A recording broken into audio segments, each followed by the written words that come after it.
So kakšne možnosti za zaposlitev na Ministrstvu za kmetijstvo, gozdarstvo in prehrano, so študentje resornih fakultet vprašali ministra Dejana Židana v nabito polni dvorani v četrtek 19. januarja. Rabimo ljudi, rabimo mlade, pametne, polne energije. Mi generalno zaposlujemo na dva načina. Prvi način je dejansko nadomeščanje ljudi.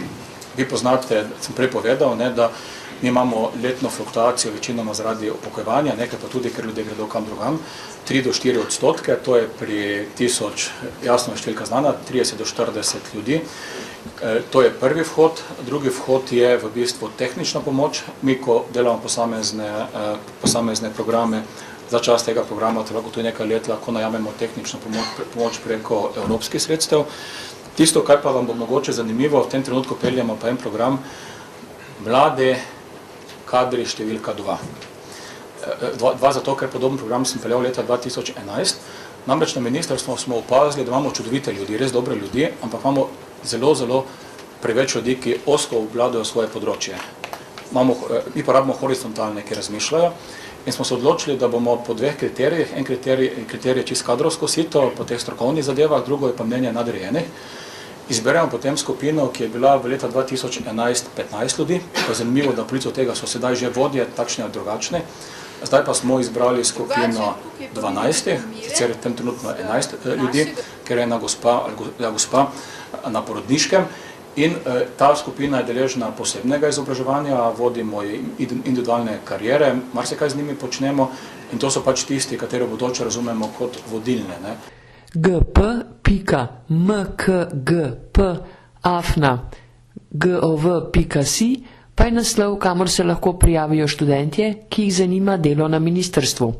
To je tudi naš uradni elektronski naslov, ki ga najdete na naši spletni strani in napošljete eno vlogo za opravljanje obvezne prakse.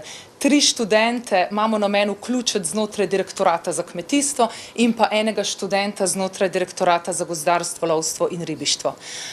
In kakšne možnosti vidijo pri tem mladi zase? Mogoče, vsekakor bi si želela delati med takimi energičnimi ljudmi, ki so nas danes pozdravili. Me pa skrbi, kako je s temi službami, bolj se mi zdi, da jih ni na vidiku. In s kakšnimi pričakovanji so prišli na srečanje z ministrom? Da zvem kaj novega o delovanju Ministrstva za kmetijstvo, da zvem kaj novega o zaposlovanju mladih in da vem, kam se bom po diplomi oziroma po končanju študija dal, kje bi se lahko zaposlil oziroma če je kakšna možnost, da se jaz tudi zaposlim v okviru ministrstva. Pa ste zvedeli dovolj informacij? Ja, mislim, da je kar sam, po mojem bo izbor za službo po študiju kar ozek, mislim, par se jih bo lahko sam zaposljivo. Zdaj nas je pa, mislim, da kar malo preveč za to. Študentje pri tem ne smejo pozabiti, da se je treba že v času študija dejavno vključevati v razne projekte, opozarjajo na fakulteti. Študenti morajo dokaj v zgodnji fazi dobiti informacijo o tem, kaj jih čaka potem, ko se bojo zaposlovali. In danes je bilo seveda to sporočilo zelo jasno. Pomembno so temeljna znanja, prav tako pomembno je pa tudi iskanje dodatnih kompetenc, izkušenj, iskanje dela, pridobitev spretnosti in kompetenc. Sodobni poklici so ne popolnoma, ampak pa vsaj precej drugačni, kot pa je bilo to včasih in to je bilo tudi sporočilo današnjega dneva. Pač ta mladina ima to nesrečo, da stvari so zmeraj težje, ni delovnih mest, po eni strani, po drugi strani pa so.